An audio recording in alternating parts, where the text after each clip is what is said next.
Assalamualaikum warahmatullahi wabarakatuh. Segala puji bagi Allah, Tuhan seru sekalian alam. Dengan menyebut nama Allah yang Maha Pengasih, Maha Penyayang. Kali ini akan dibacakan hikayat Datu Suban Tapin. Datu Suban sering disebut juga Datu Syaiban Ibnu Zakaria Zulkifli dengan ibunda bernama Maisyarah. Beliau hidup di Kampung Muning Tatakan Kabupaten Tapin Rantau Kalimantan Selatan. Beliau semasa hidupnya mempunyai martabat tinggi dan mulia, peramah dan paling disegani.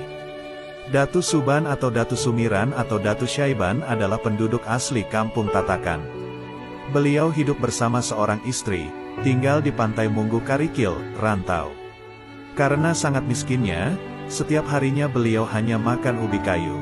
Namun kemiskinan bukanlah penghalang bagi beliau untuk mengajarkan ilmu-ilmu yang beliau miliki. Selain ahli ilmu tasawuf, Datu Suban juga ahli dalam ilmu taguh, kebal, ilmu kabariyat, ilmu dapat berjalan di atas air, ilmu ma'ali rupa, ilmu pandangan jauh, ilmu pengobatan, ilmu kecantikan, ilmu falakiyah, ilmu tauhid dan ilmu firasat. Dengan ilmu yang dimiliki beliau itulah, banyak orang berdatangan dari berbagai daerah untuk menuntut ilmu-ilmu tersebut kepada beliau. Murid beliau yang terkenal ada 13. 1. Datu Murakat.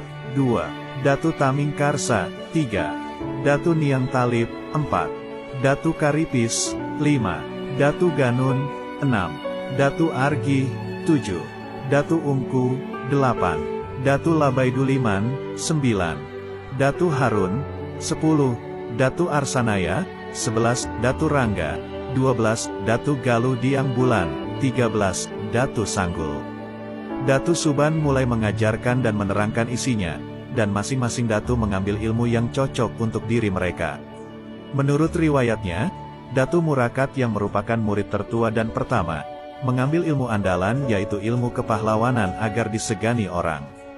Sebagaimana diceritakan, apabila ada orang yang berniat jahat terhadapnya, maksud jahat orang tersebut tidak akan mengenainya, tubuhnya kebal, tidak mempan senjata yang terbuat dari besi. Datu Taming Karsa murid yang kedua, mengambil ilmu panglima kelasikaran yang tiada lawan kehebatannya, bergelar Singajaya. Mempunyai andalan ilmu pangkima kelasikaran, supaya gagah perkasa di medan perang. Ia diangkat menjadi panglima dalam beberapa peperangan saat melawan penjajah Belanda.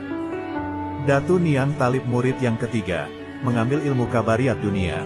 Jika beliau menghentakkan kaki, maka orang akan terkulai lemah tak berdaya dan sampai sekarang beliau masih hidup sebagai penguasa alam gaib hutan Pulau Kadap. Datu Karipis murid yang keempat, mengambil ilmu kuat dan dapat berjalan di atas air.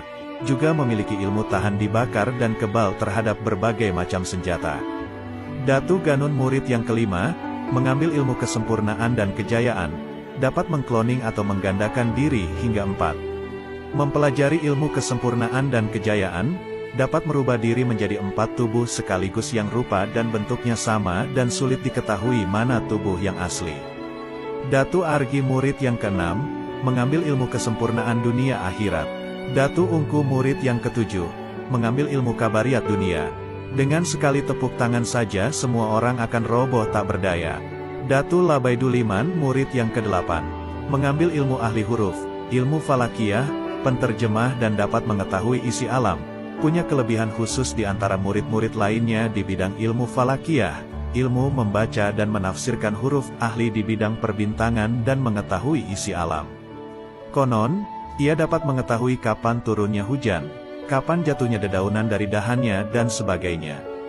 Datu Harun murid yang kesembilan, mengambil ilmu kebal, lebih cenderung mengambil ilmu dunia, seperti ilmu kebal, kuat, perkasa dan badannya keras bagai besi.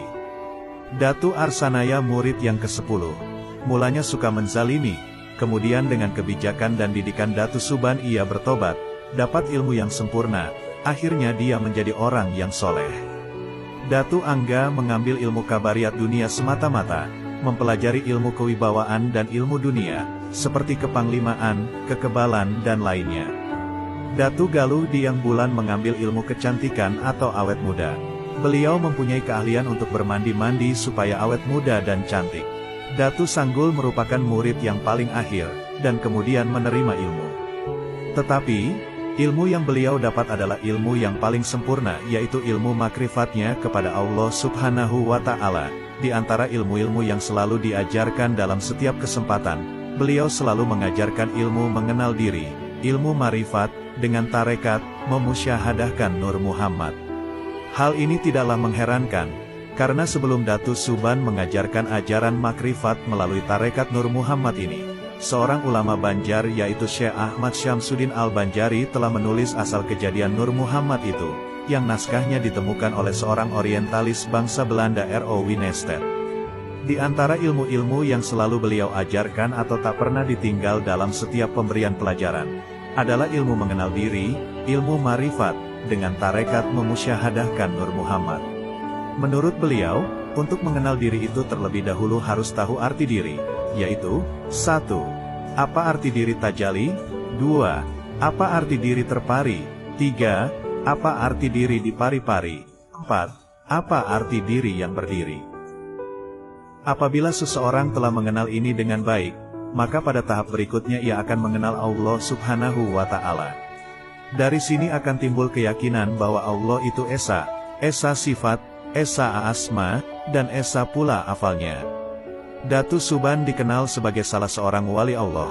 Beliau memiliki karamah kasyaf, yaitu terbukanya tabir rahasia bagi beliau, sehingga dapat mengetahui peristiwa yang akan terjadi.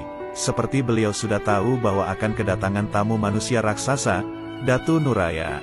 Dapat pula mengetahui sampai di mana kemampuan murid-muridnya dalam menerima ilmu yang diberikannya, seperti akan menyerahkan kitab pusaka.